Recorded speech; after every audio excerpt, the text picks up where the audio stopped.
Hello there, this is Danny Flexen. Welcome you to the latest edition of SecondsOut ReFLEXions. As you can see in the backdrop there, it's the BT Sport Building in lovely, not so lovely today because it's about to hammer down with rain. BT Sport Building in Stratford, where we're here for a massive press conference with Frank Warren and a host of his stable. I never like the word stable really, compares boxers to horses, so a host of his fighters might be a bit better.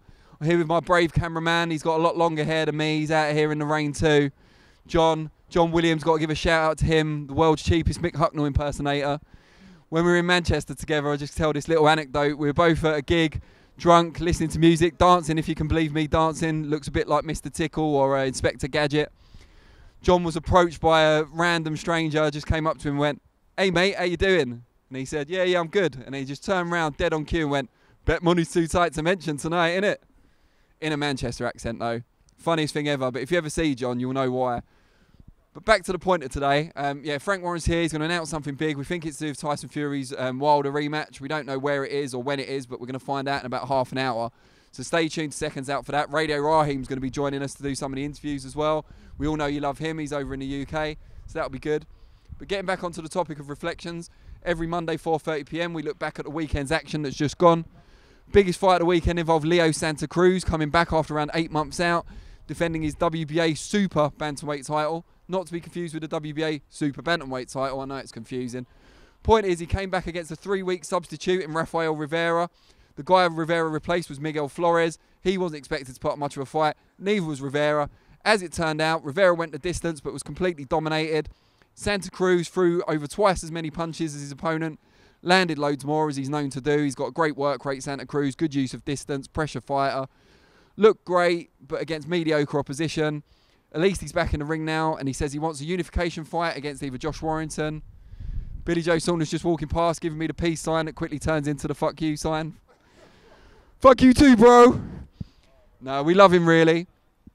Yeah, back to what we were saying. Leo Santa Cruz wants a unification fight with Gary Russell Jr. perhaps, or Josh Warrington. He also called out Carl Frampton, which is interesting because Frampton was clearly beaten in his last fight by Warrington. But it would be a rubber match between him and Santa Cruz. They've got 1 win each, so that could sell, especially in America or Belfast. We'll look forward to that. Fight on the undercard, John Molina against Omar Figueroa. Really, really good fight to watch. Bit of controversy over the scores. Figueroa didn't make the contracted weight. The weight was actually adjusted for him, so he did make the contracted weight eventually, but originally it was supposed to be at 140. I think he came in around 146. Not the first time that's happened. He's had DUIs, he's missed weight before, he doesn't fight often enough. But he's still got talent. He got through against Molina, what looked like a close fight, but he got it quite widely on the judges' scorecards. Be interested to see what he does next, and pertinently, at what weight he does it next. 2 fights to clear up that were on other shows over the weekend. That one was in LA, that was the big one. Rob Brandt made the first defence of his WBA regular middleweight title, getting an 11th round knockout over Kaysan Baysangurov. Pretty much dominated that one, looked really good. Brandt, we wait to see what impact he can make in the middleweight division. But a big one for UK fans. West Rainton's Tommy Ward won the British, obviously, Super Bantamweight title against Jazza Dickens. Made his US debut as a headline of a Showbox show, Showtime in the US. Showed it on Box Nation over here. Absolutely star-making performance in America, especially considering it was his first fight. He was out in he was out in Kansas fighting someone from Texas in Jesse Hernandez. Hernandez was on a good run. He'd been featured on Showbox before. Was absolutely dominated by Ward.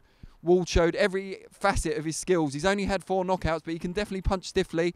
Dropped Hernandez in the 4th round. Dominated from then on in. You know, really, really good fighter. Fast hands, quick feet.